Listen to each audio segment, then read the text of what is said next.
Right ఇక updates చూస్తే భారత రాజ్యాంగం ఎన్నో దేశాలకు స్ఫూర్తిగా నిలిచిందని ప్రధాని మోదీ అన్నారు. ఎందరో మహానుభావులు కలిసి రాజ్యాంగం రచించారని చెప్పారు.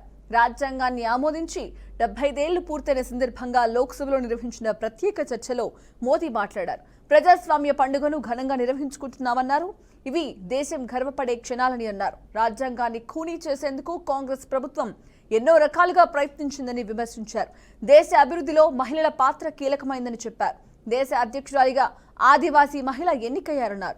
మహిళలకు అన్ని రంగాల్లోనూ గౌరవం దక్కాలన్నారు. అలాగే రాజ్యాంగం మహిళలకు అన్ని విధాలుగా అండగా నిలిచిందన్నారు.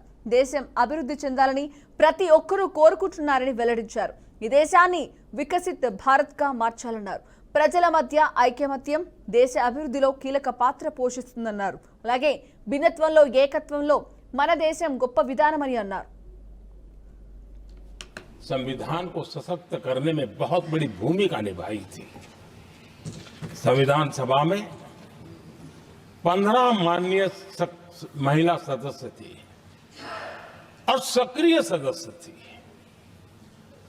मौलिक चिंतन के आधार पर उन्होंने संविधान सभा की डिबेट को समृद्ध किया था और वे सभी बहनें अलग अलग बैकग्राउंड थी, अलग अलग क्षेत्र की थी और संविधान में उन्होंने जो जो सुझाव दिए उन सुझावों का संविधान के निर्माण पर बहुत बड़ा प्रभाव रहा था.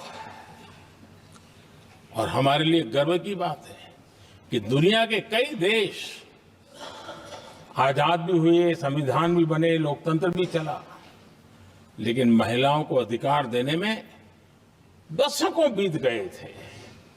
लेकिन हमारे यहां शुरुआत से ही महिलाओं को वोट का अधिकार संविधान में दिया गया.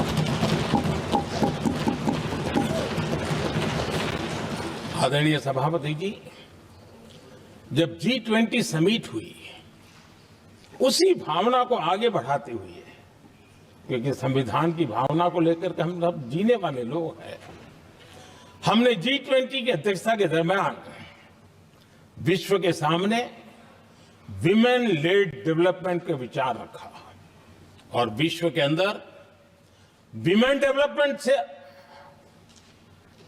अब आगे जाने की जरूरत है और इसलिए हमने विमेन लेड डेवलपमेंट की चर्चा को अंजाम दिया.